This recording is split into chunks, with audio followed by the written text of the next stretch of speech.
future will bring, no man can say. But one fact is certain. Mankind stands at the crucial crossroads of history, the threshold of a new era, the atomic age. For the people of the U.S., skilled in the uses of science and technology, the atomic age is profoundly significant. Across a continent enormous in its agricultural potential, Americans have drawn from the earth a rich bounty, have built great cities, have reared towers into the sky, have spun intricate networks of highways across the land. By the application of science, industry has grown increasingly productive, making possible a good way of life. With assurance, Americans look with an abiding faith to the future. For many, citizen and scientist alike, atomic energy means the promise of a more abundant life. But for many another, the atom is a threat, an evil promise, the paralyzing panic of our time. Thus, to answer the perplexing question of the atom and its implications, the people have turned their attention to the forum of public affairs, have sought to search out realities, to find the facts, or to listen to men of science, like Dr. Jeremiah Morley, famed geologist, the embattled founder of the now defunct Society to Save Civilization. It was Morley who told a Los Angeles audience that a series of atomic explosions, either accidental or deliberate, could set off a chain reaction to annihilate every man, woman, and child on the face of the earth. It could cause the death of every living thing. In a gloomy report, Morley took a dim view of history, recalled the tragically repetitious story, the decline and fall of all past civilizations.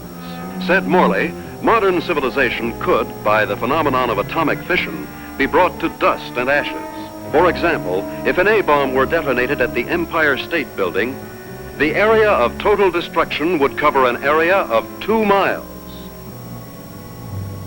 Now, since the A-bomb is already obsolete, consider the area of total destruction of an H-bomb. And science has promised us bombs 1,000 times more powerful, poisoning with radioactivity all the air and water of this earth. This could mean not only the end of our own civilization, but the very possibility of any future civilization. What are we going to do about it? I'll tell you what I'm going to do about it. I have a plan to preserve human life on this planet. I hope you will join with me in carrying it out.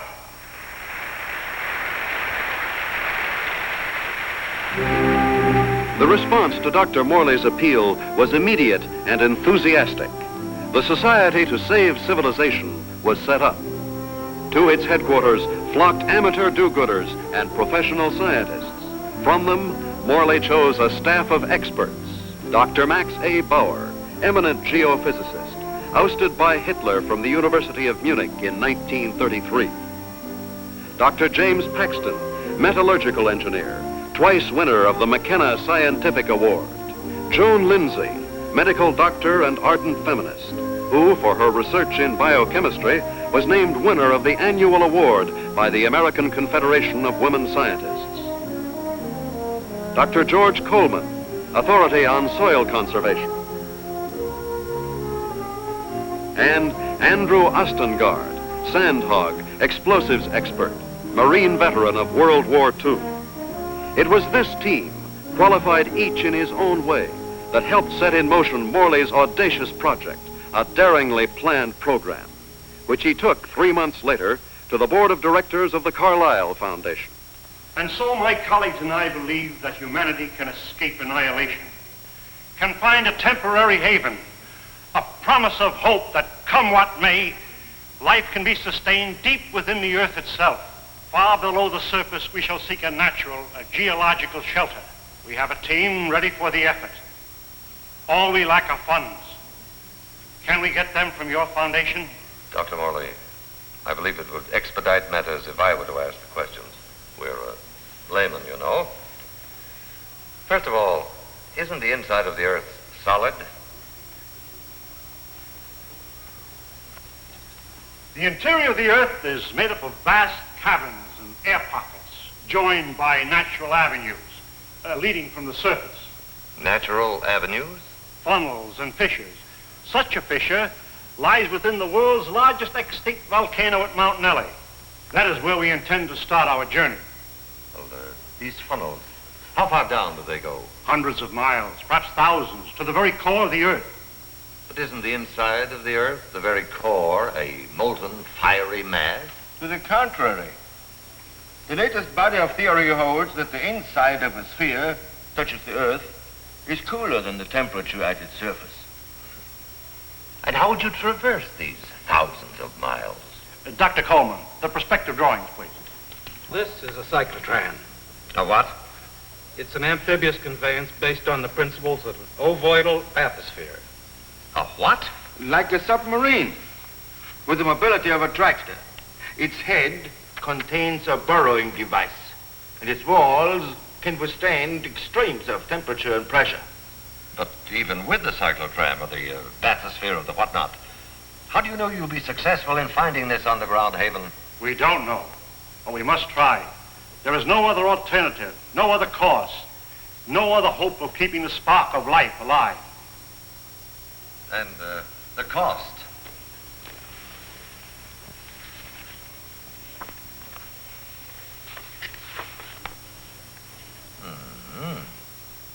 That's a lot of money, Dr. Morley. Well, surely you don't expect... But we do. I know you and your committee mean well. Mean well? Next you'll be calling us starry-eyed idealists. Dr. Lindsay, you're out of order. The whole world is out of order. And I suppose you and your associates can set it right? We couldn't have said it wronger if we tried. The appropriation was denied.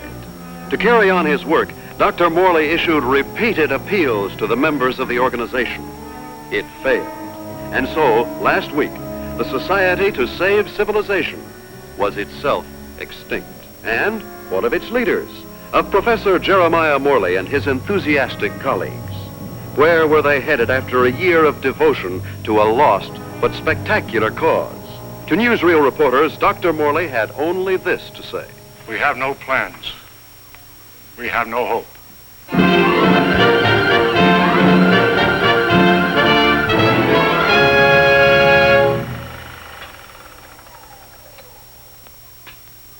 Better stand by, Frank. We may want to run that again.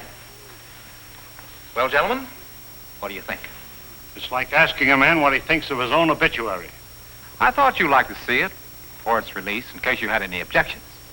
Now he thinks of our objections.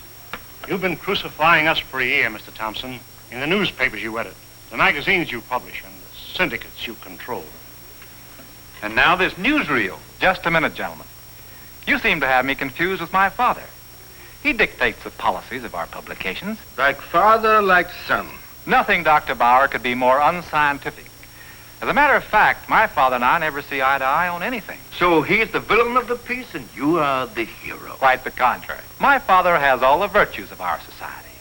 He makes the money, I spend it. The large occupation. Oh, I have no occupation. I'm strict. You wouldn't. That idea of yours, Dr. Morley, about exploring the inside of the Earth. You know, I'd like to try that, just for the kicks. I'm sure you wouldn't find it very exciting. Oh, I don't know. Gentlemen, I came here tonight with a proposition. I have some money of my own. I would like to finance your project. Are you serious? Sit down, my boy. There's one stipulation, however. I go with you. And what could you do? I'm afraid you don't realize what you'd be up against. Going 1,000 miles inside the Earth, just to satisfy a whim? Gentlemen, you act as if the fate of humanity hung upon you granting me this whim.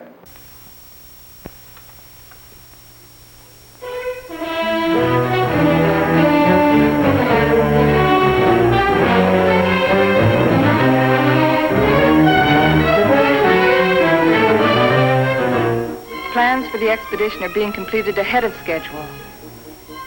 And Morley is pleased with our progress. The cyclotram nears completion. Adequate nutrition in concentrated form has been perfected. And for an auxiliary water supply, the Sloan H2O condenser will be used. By the study of our laboratory animals in a new environment, we expect to gather important scientific data. At last, the cyclotram is ready to be loaded aboard the SS Aurora.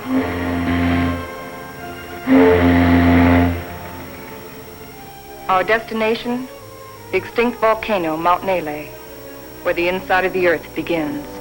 This was our base, a lonely, desolate beach at the foot of the extinct volcano.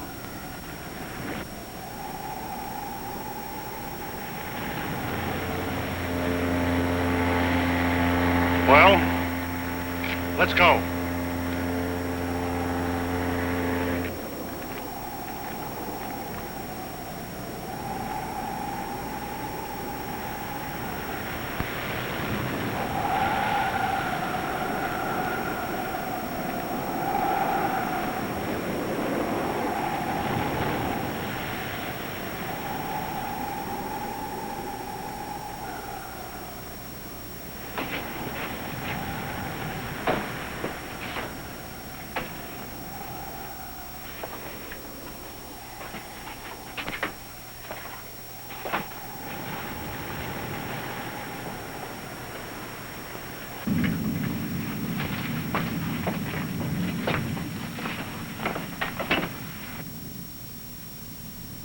What a place to spend our last night on Earth. You sound like we'll all be dead in the morning. It's a possibility if we stay here.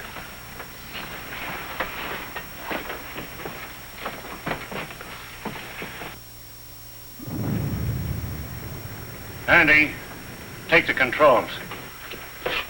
Follow the ridge line. Keep out of the ravines.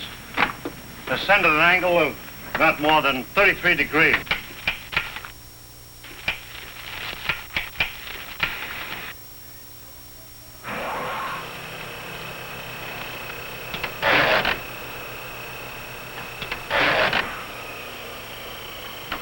Something's wrong.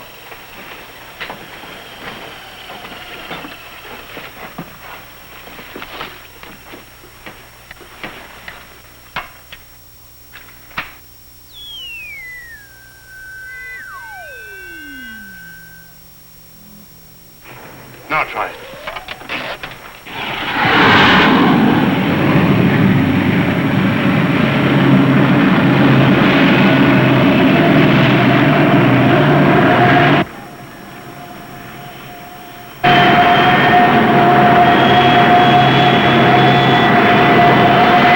Sustain 2,000 RPM. And follow our chart plan, R4. Check.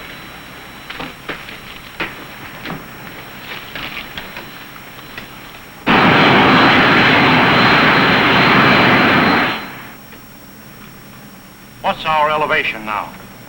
Approaching 6,300 feet. Angle of ascent, 19 degrees. Speed constant, 2,100 RPM.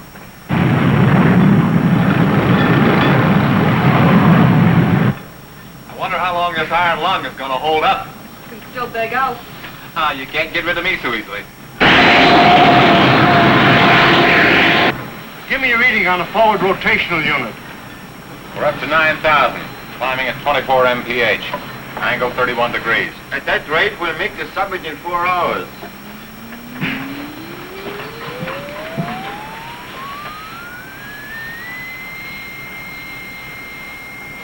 Dr. Mullen, we are meeting some unstable isotopes. Increase the lateral unit to 12,000. Hey, this is getting rough.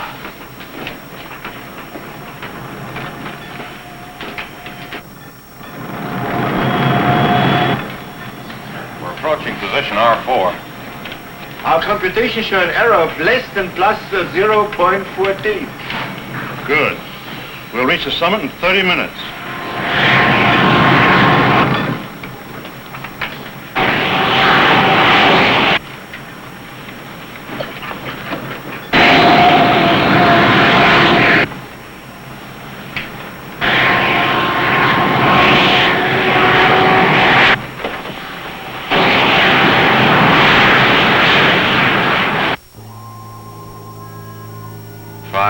And 27 minutes.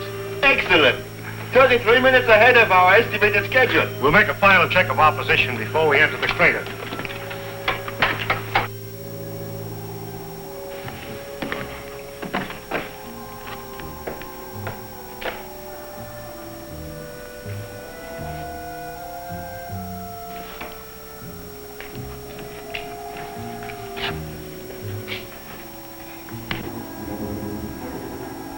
glad the professor picked this volcano for our expedition. Maybe this one could come to life, too. No, not a chance. Don't bet on it.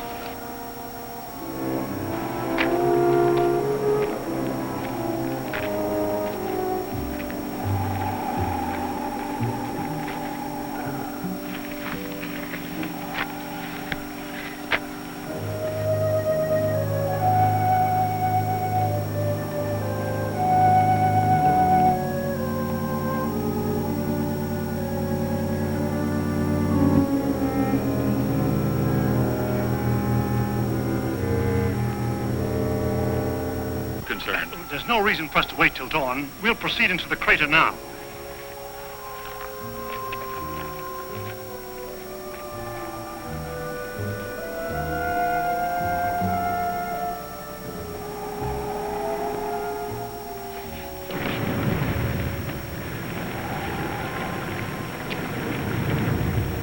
Just one last look at the earth. Yeah. What a way to remember it. Follow the downward spiral. Keep to the inside ledges. Speed 1,200 RPM.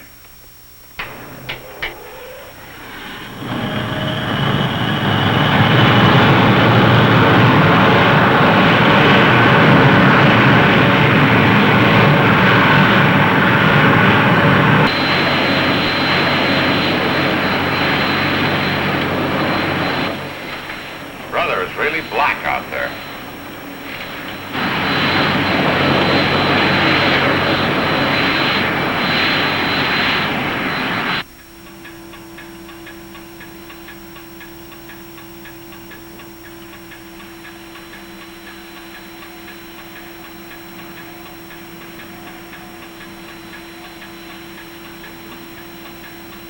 As we descend ever deeper into the volcano, I have observed no unusual physical symptoms.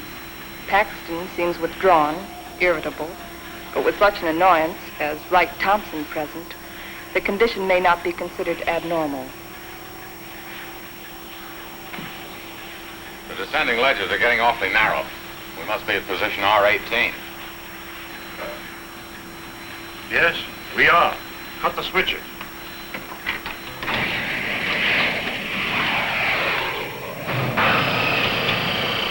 We'll be doing some hiking now. Better have some breakfast.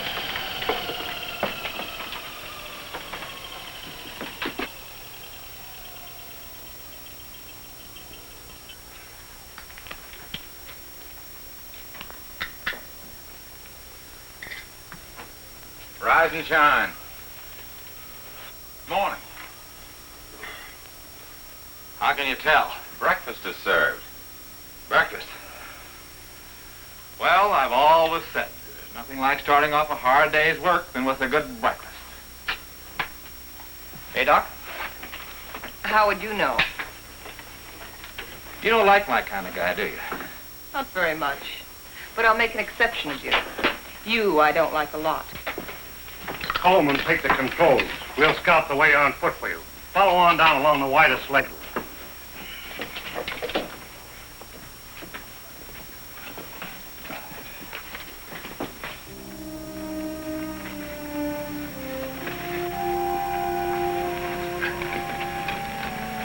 Watch that, it's loose. What's the matter? I don't like it. What did you expect him here? A Garden of Eden? I'm not talking about volcanoes. I mean Wright Thompson. He doesn't belong here. None of us belongs here. We're doing what has to be done. He doesn't feel that responsibility. He's just a useless piece of excess baggage, a selfish thrill seeker. But without him, there'd be no expedition. Pardon me.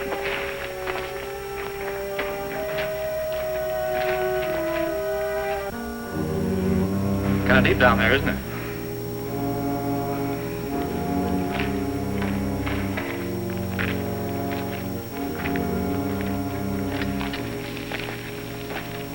Nice friendly bunch, those scientists. Oh, what's your trouble? Oh, nothing, but don't they ever talk? Not unless they got something to say. That's the way it is with smart people. Maybe they're not so smart. Maybe they don't know what they're doing down here. Listen, Buster, each one of them has taught at more colleges than you've flunked out. So what are you doing down here among all those brains? I managed to make myself useful. It might be well if you did the same thing. Doing what? This.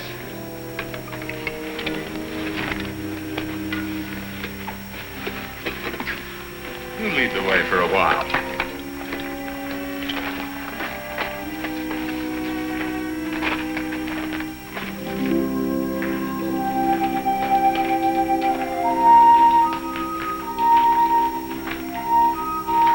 We've hit bottom. Rock bottom. Hello, Coleman. Coleman. Come in. Go ahead. We've reached the end of the channel. Establish our position. Our depth below mean sea level, 2.6 miles.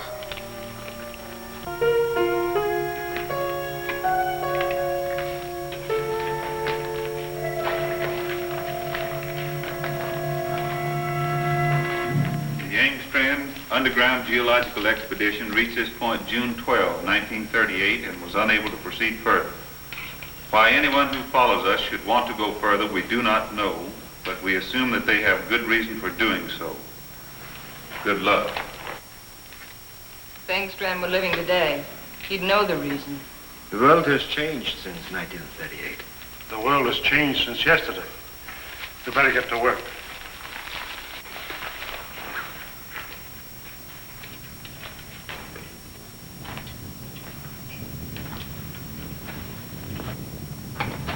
Look! That's pressure from the other volcano. We'll have to work this side.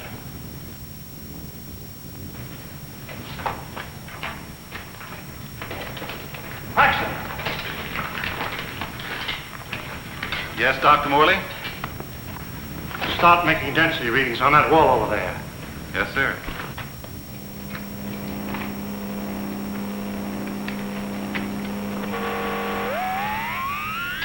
This is it, the point of least resistance. Okay, Andy. I'm ready. We'll all go back to the cyclotram.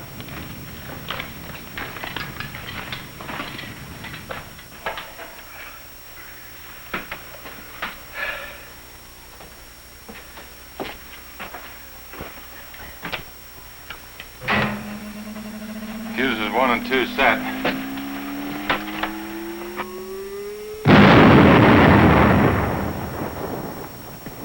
I wonder what we'll be running into. There's only one way to find out.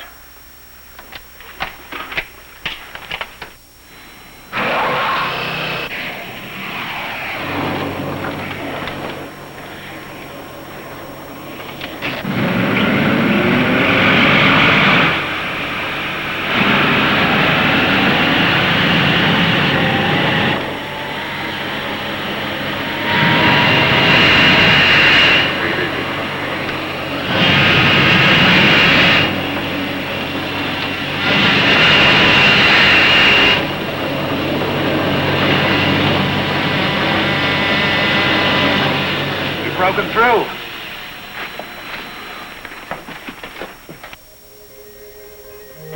Looks like a tunnel. So far, so good. Put on your gas mask just in case. Coleman, we'll set the pace. You follow along with the cyclotram.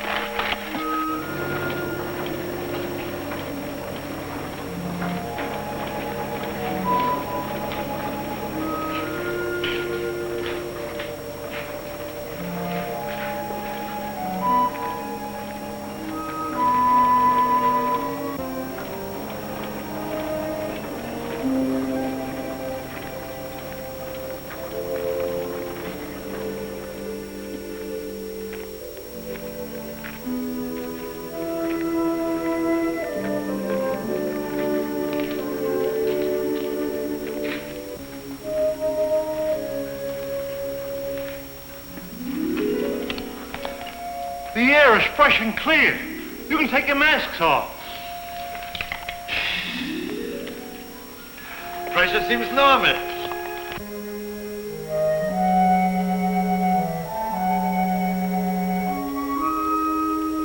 I wonder where it leads. That's exactly what we're going to find out. Lead the way, Andy.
How did it all happen? Long time ago, the earth above was covered with water. And when the sea vanished, it left great limestone deposits behind. Was all this limestone? Yes. And then the water gathered in underground streams and carved out the soft limestone. Drop by drop, year by year, the water dissolved the stone. Each drop carried a tiny particle of sediment. That's what formed these columns, about an inch every 1,000 years. Well, how long did this whole process take? About 200 million years. Hello, Coleman. Coleman, bring up the tram. We'll proceed from here.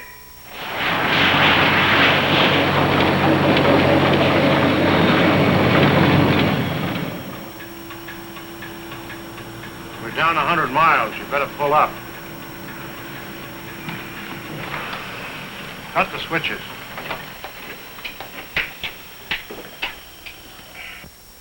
It's funny.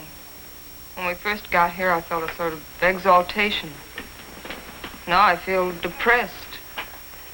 I don't know why. The oxygen content is adequate. I know. But I too feel suffocated.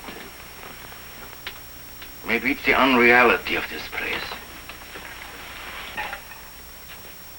You know, once when I was working in the Holland Tunnel, I got cut off from my crew for 10 hours. I felt this way then.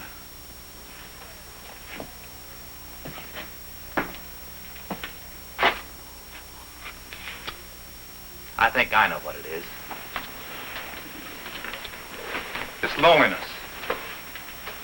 It's a feeling of a person away from people. I felt it on the top of a mountain in Tibet, in the jungles, and on the Arabian desert. It's like the last cord tying you with humanity has been cut. It's more than that. People have dignity only in relation to many other people. Alone, a man is as useless as any rock out there. No, you're both talking nonsense. Nature doesn't influence man. Man influences nature. One man, one strong man, can change nature. Ah, you're wrong, Dr. Paxton. It isn't one man. It's many men working together. Right, teacher? Men together are no more than sheep. One man standing alone leads the way. Then the sheep follow. Please, gentlemen. Well, I'm please. embarrassed for all of you who call yourself scientists. Swayed by a self-indulgent young fool. I'm going ahead. I hope that by the time you catch up with me, the atmosphere will have cleared the cobwebs from your brains.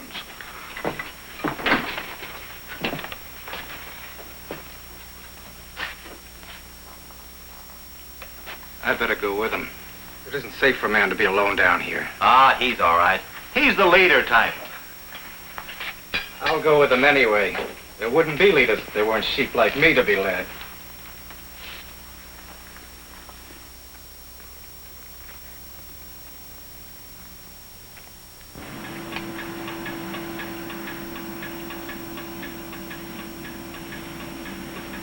I still don't see any sign of Paxton and Coleman. Well, keep going.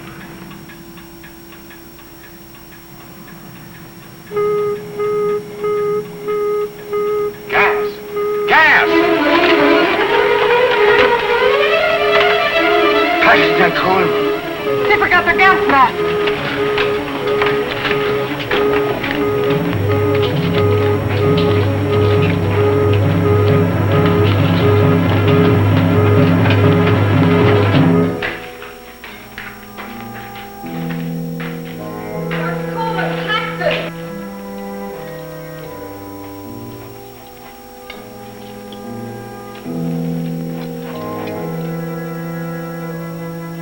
There they are!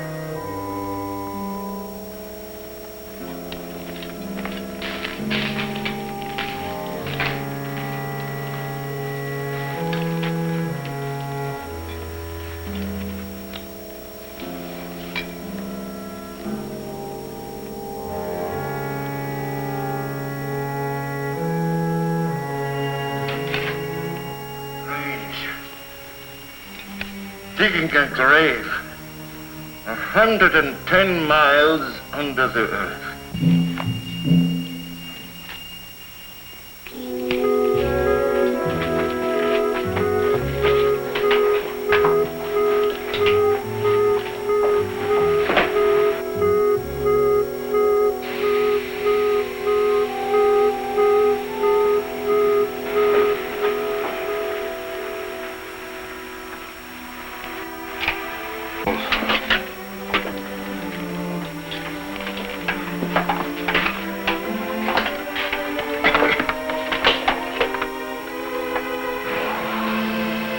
must go on.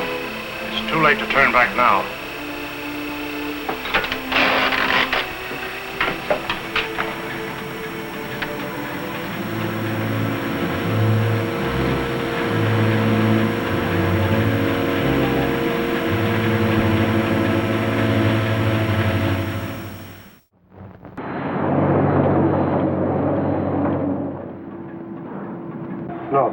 Andy?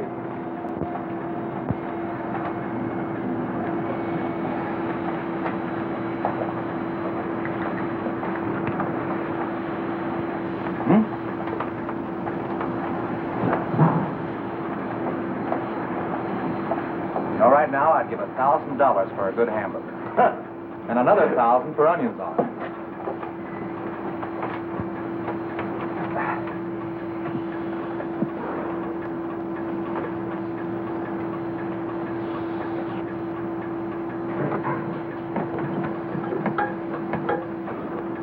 Dr. Morley, our water supply is... Cut the switches.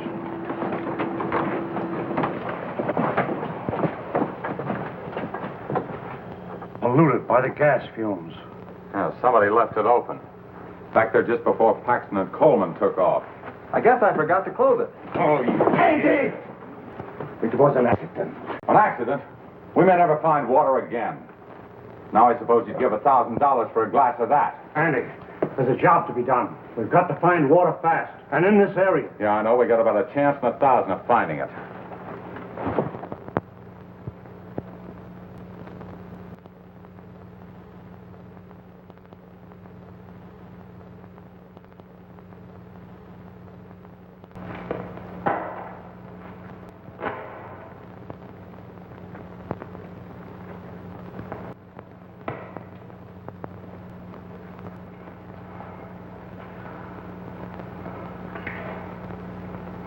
Look, there's Andy.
No water here!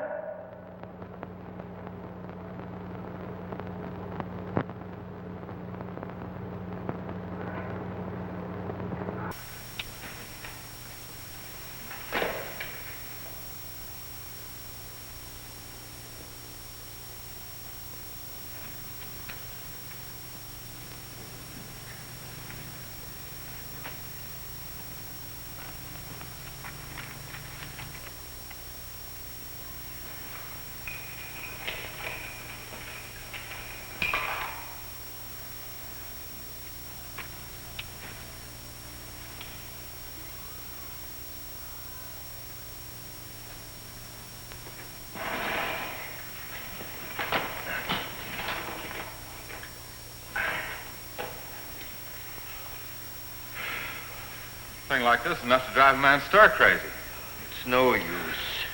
240 miles inside the earth. Yeah, and no water.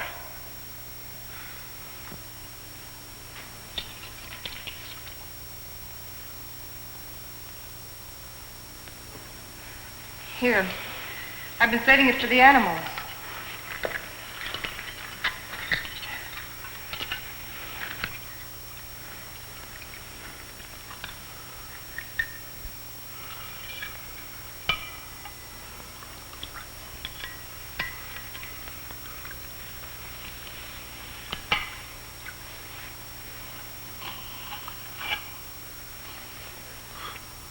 Go ahead.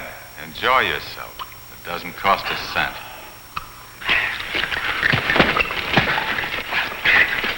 Stop it! Andy! This is ridiculous. We have something larger at stake than your personal petty feuding. Now, you two can come with us or stay here and kill each other. I'm going after the cyclotron. Never mind. I'll go get it.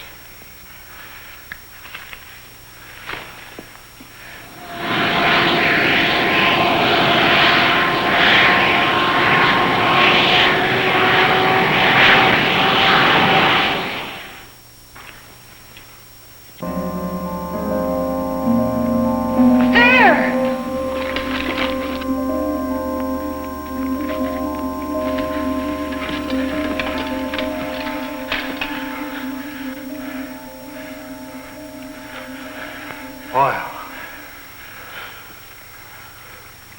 Listen. Sounds like running water. But where is it coming from? It's behind the wall!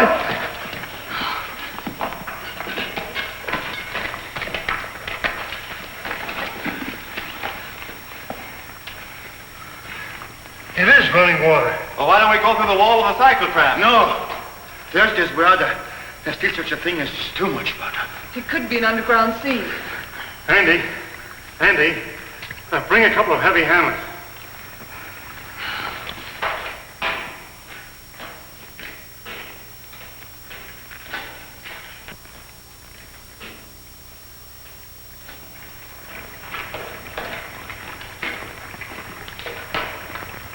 What's up, Professor?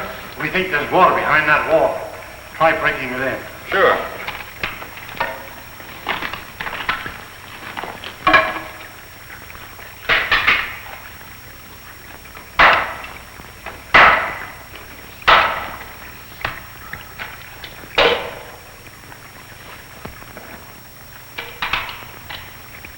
I brought 2 hammers, you know.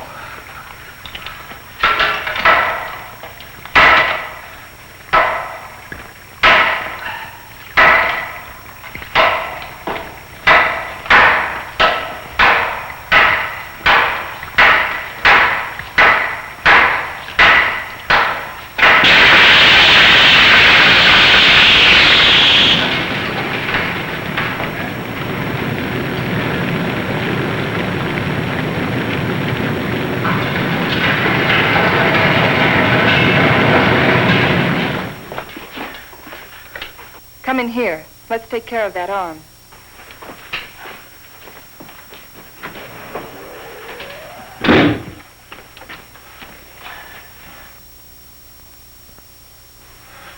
The outside temperature is rising fast. It's up 280 degrees now. It looks as if it could go on forever.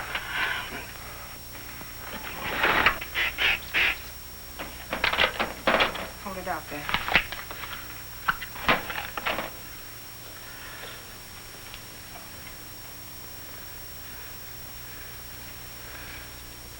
Outside temperature. It's dropping fast. The outside pressure is dropping, too. Good. Condensation will soon take place. There. You're a pretty good doctor at that. You're a pretty good patient at that. Thanks. Here, slip this on.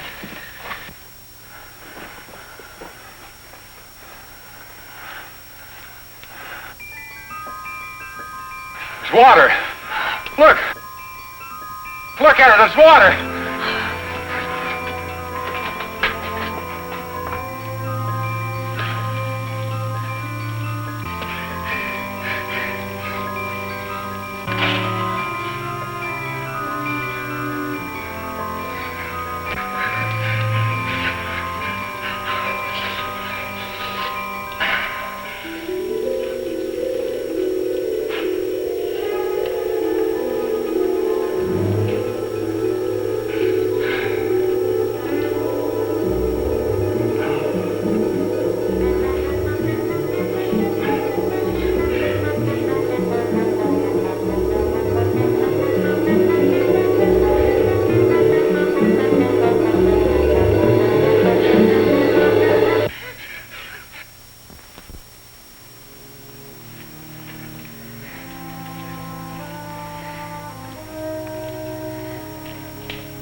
Joan, are you all right?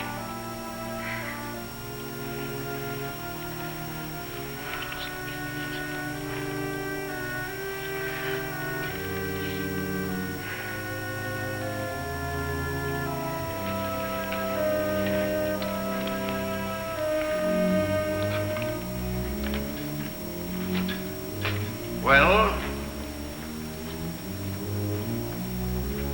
what shall we do now? All right, I'll say it. I'll say what's on all of our minds. Don't try to read our minds, Thompson. Just speak for yourself.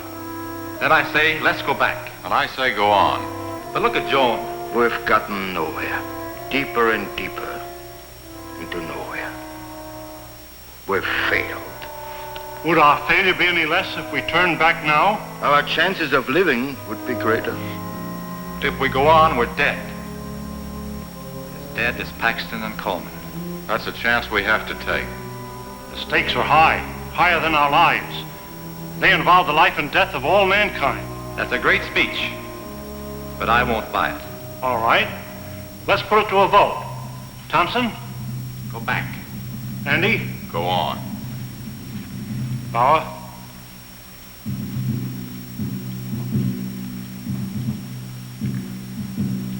Go back. Go on. Seems to be a deadlock. I suppose none of us would like to reconsider? Doesn't woman suffrage count here? What do you say, Joan? I say go on, and let's not waste any more time about it.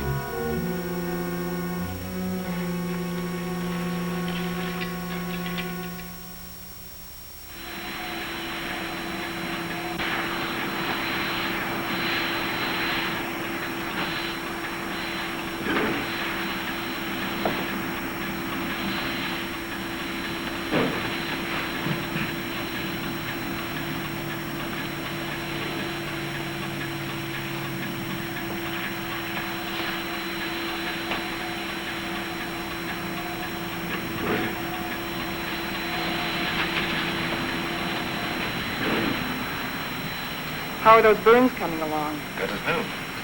How are you, Doc? Oh, I'll get by.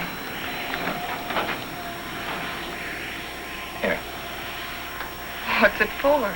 Does it have to be for something? Does everything have to be functional? It's a good luck ring. Saved my life in Tibet. Here, take it.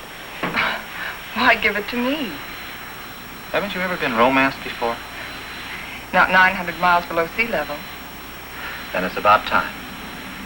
If there were any flowers around here, I'd pick them for you.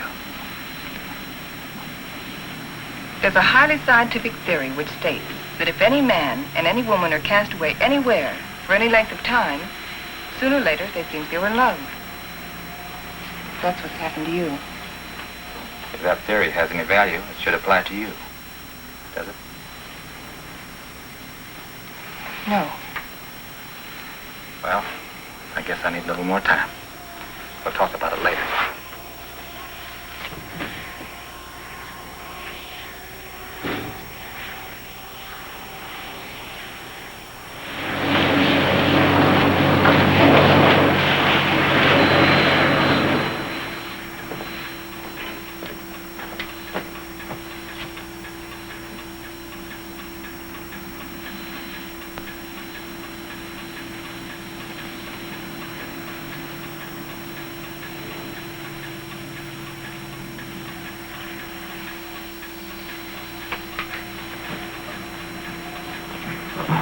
Hey, how about pulling this jalopy level for a minute? Just long enough for us to get out of these straitjackets and stretch.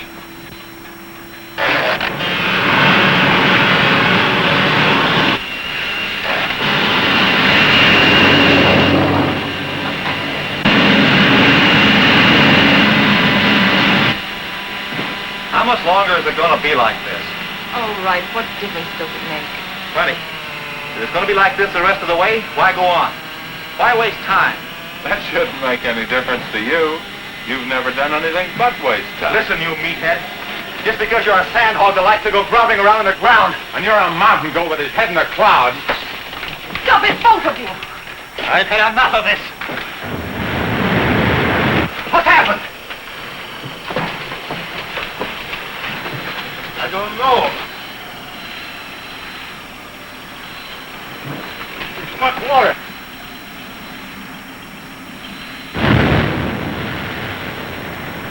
We are out of it.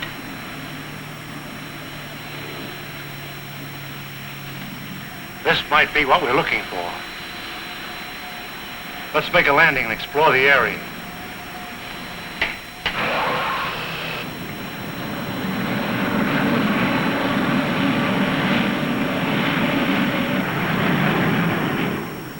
It's got a high calcium content, but it's drinkable. Hey! Look what I found.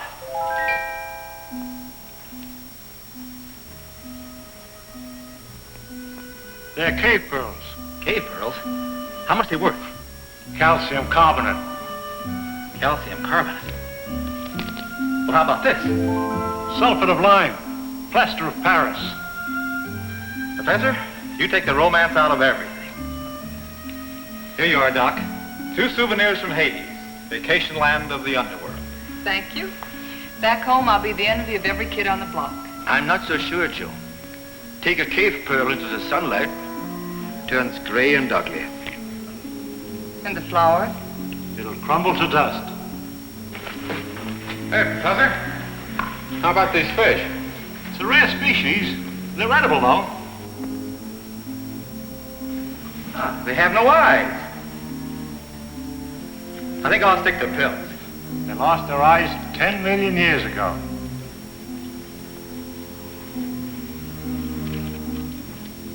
What kind of a place is this? Flowers that crumble to dust in your hands. Stones that look like pearls. Fish without eyes. Nature sure a practical joker. I suppose you could have done better? 10 million years, I couldn't have done worse. Morley believes this is the shelter we've been searching for. A valley of shadows, where light can be sustained. A shelter for humanity. And yet our morale is very low. What do we want? A ray or two of sunshine? A change of seasons? Starry nights? In this graveyard, Morley thinks We can build a new life right here. You mean this is what we're looking for? You'll get used to it. Well, who wants to get used to it? Why don't we go on? A little further. But we've come 1,100 miles already. How can you measure what we've been through in miles? I say let's go back or go on. But this is no place.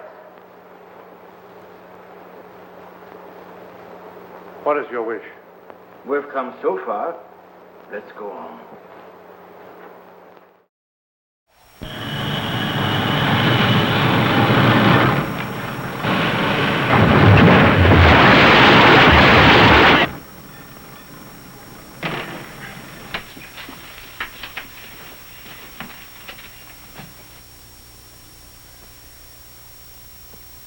Well, Which way do we go?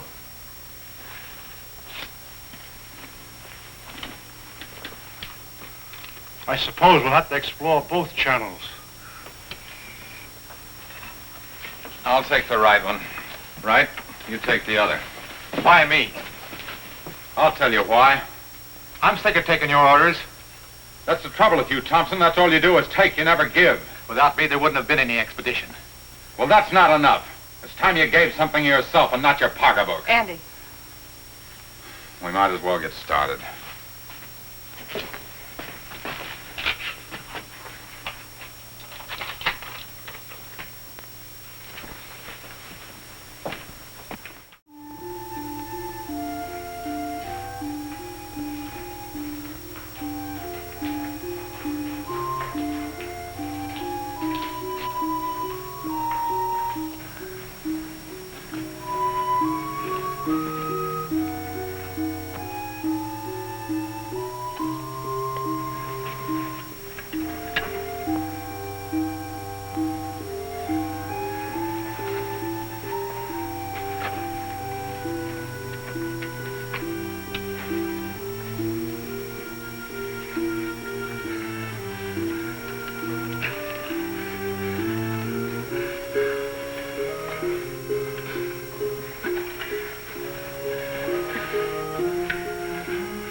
Andy.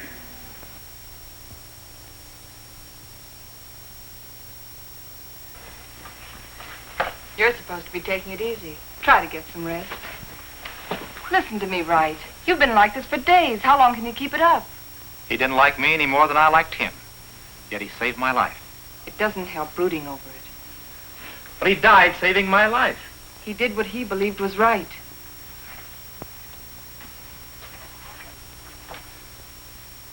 My trouble was, I never believed in anything.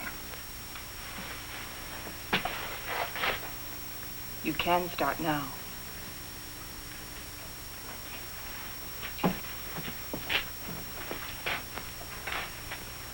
Morley wants to go back to that Valley of the Shadows he liked so much. Well, it's better than this. But it isn't good enough. What do you want to do? I too want to go back. But all the way back. Now that Andy's dead. Now that Andy is dead, we've got to go on. We've got to, until we find what we're after. If we fail, then we can talk about going back.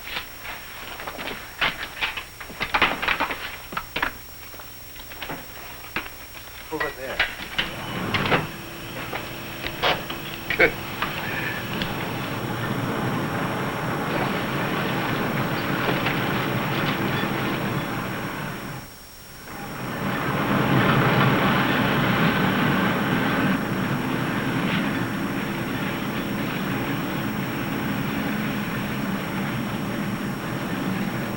This must be a continuation of the other river.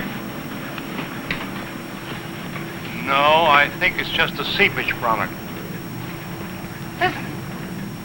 What's that?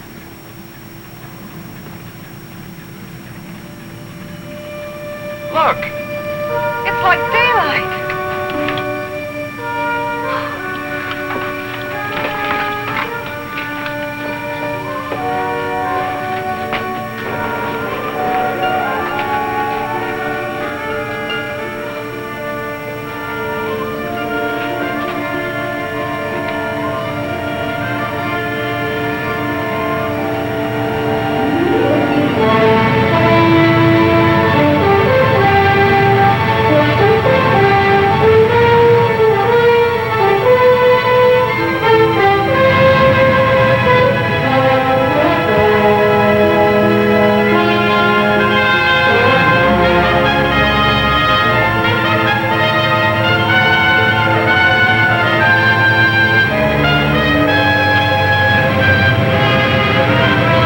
Like a dream after a terrible nightmare.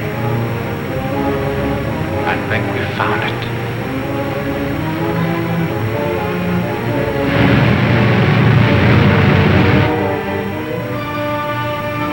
Promised land.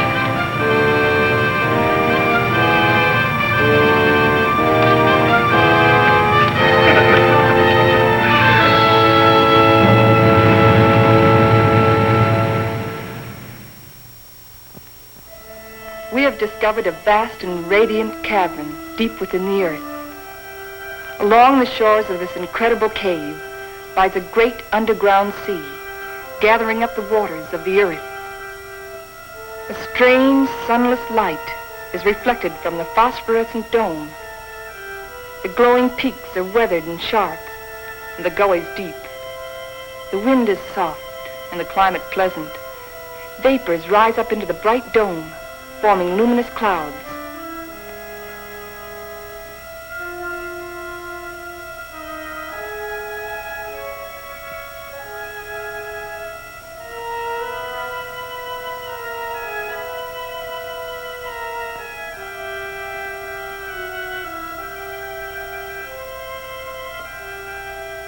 The area is rich in chemical resources.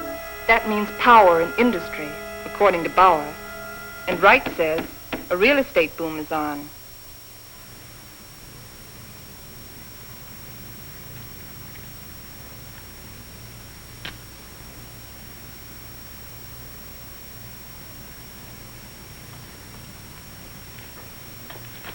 You got a match? Sure.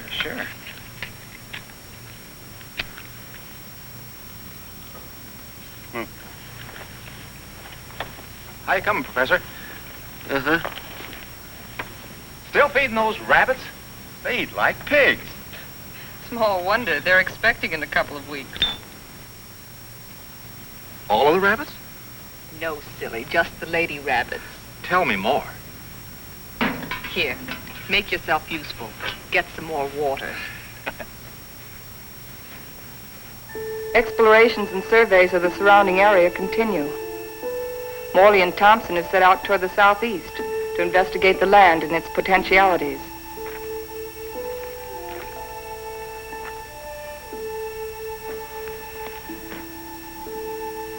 This is a strange kind of sand. That's not sand, that's volcanic ash. The ash will make good fertilizer for our crops. Crops? Let's face facts, Morley. This is a desert. The very word means deserted by life.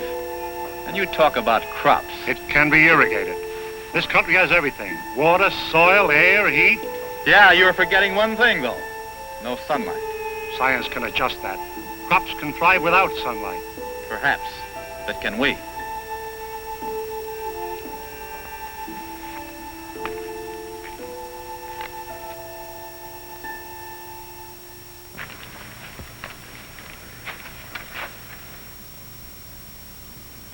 What sort of species is it? It's the fossil remains of a species of lungfish. He breathed by means of both lungs and gills. When he came out of the sea 400 million years ago, he was the ruler of the animal kingdom. With his lungs, he was a pioneer in a new way of life. How did they become extinct? Like some of us on Earth, they seem to hurry the process of extinction. Let's get out of here.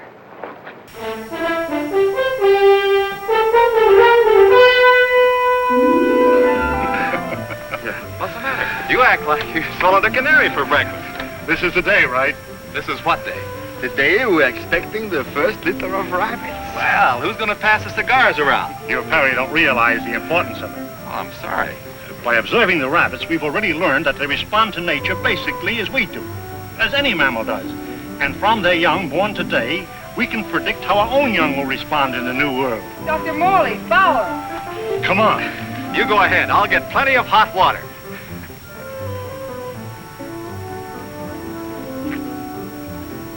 Well, how many boy rabbits and how many girl rabbits, huh? What's the matter?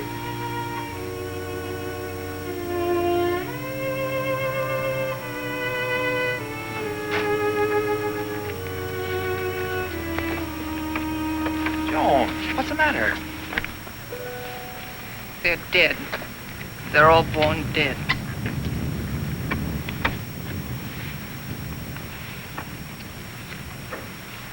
I can't understand it. Why? Why? There must be some cause, some biological reason.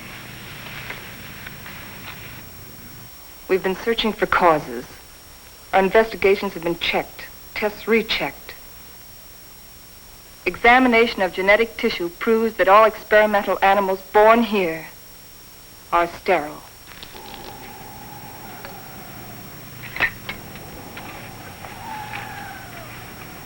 You know what this means? This new world. A haven for the dead. This is the end of the line. Now we know that the human race cannot reproduce itself in this underworld region. It appears our mission is a failure. Then we can't stay here. At least one generation could. And after that, what? The end of humanity. That I won't accept. Neither can you run away from facts.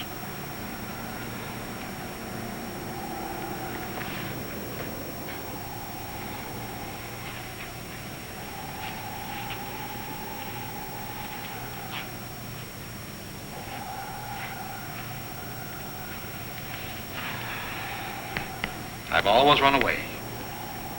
Climbing mountains. Trying to prove something. I don't know what. I too ran away instead of fighting. And now I've run away again. And I was always afraid I couldn't compete in a man's world. I think I want to go back and try again. Go back to what?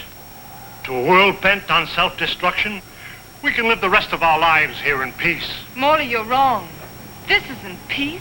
This is a resting place for the living dead. I don't believe it's the end of the world. I don't believe it's the end of mankind. You're young. You don't know.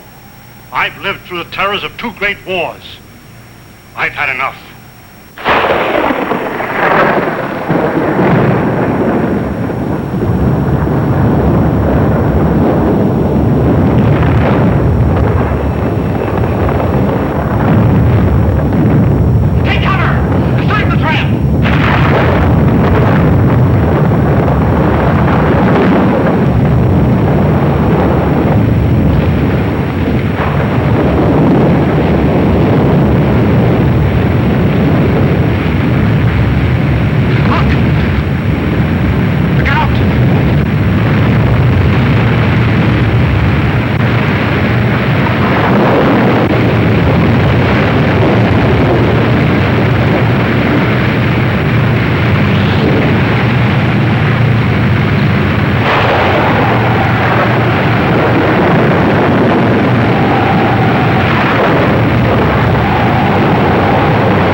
Take over.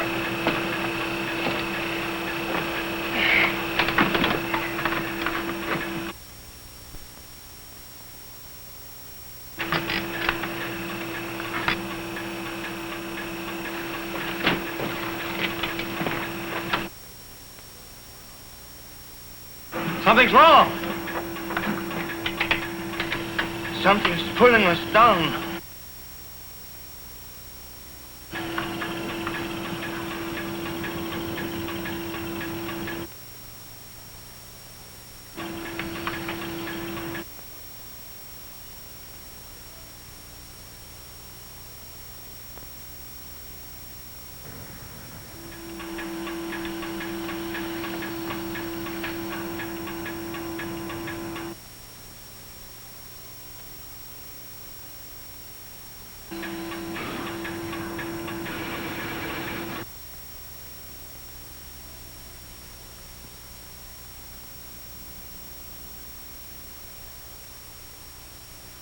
We are lost.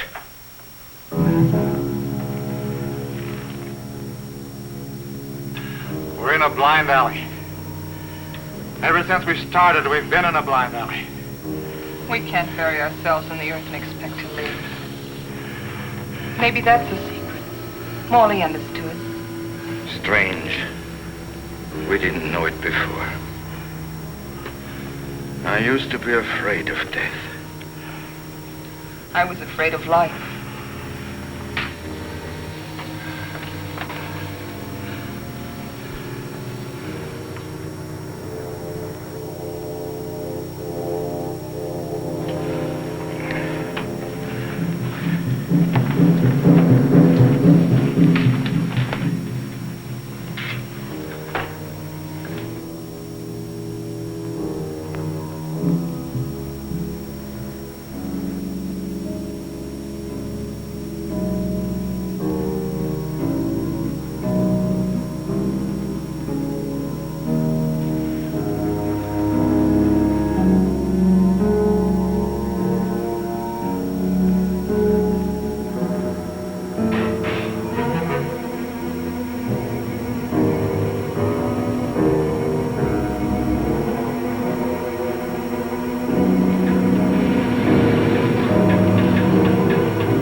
We're above the level of the underground sea.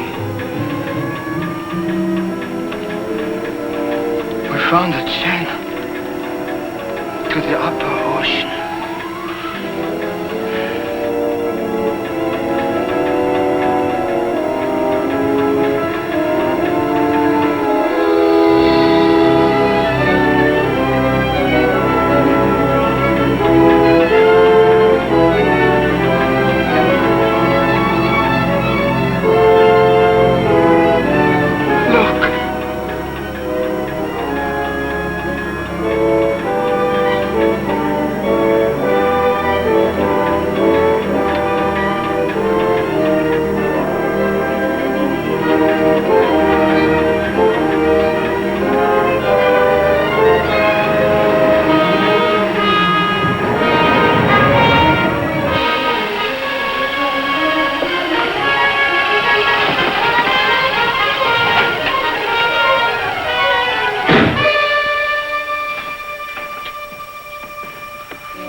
There's life on that island. People.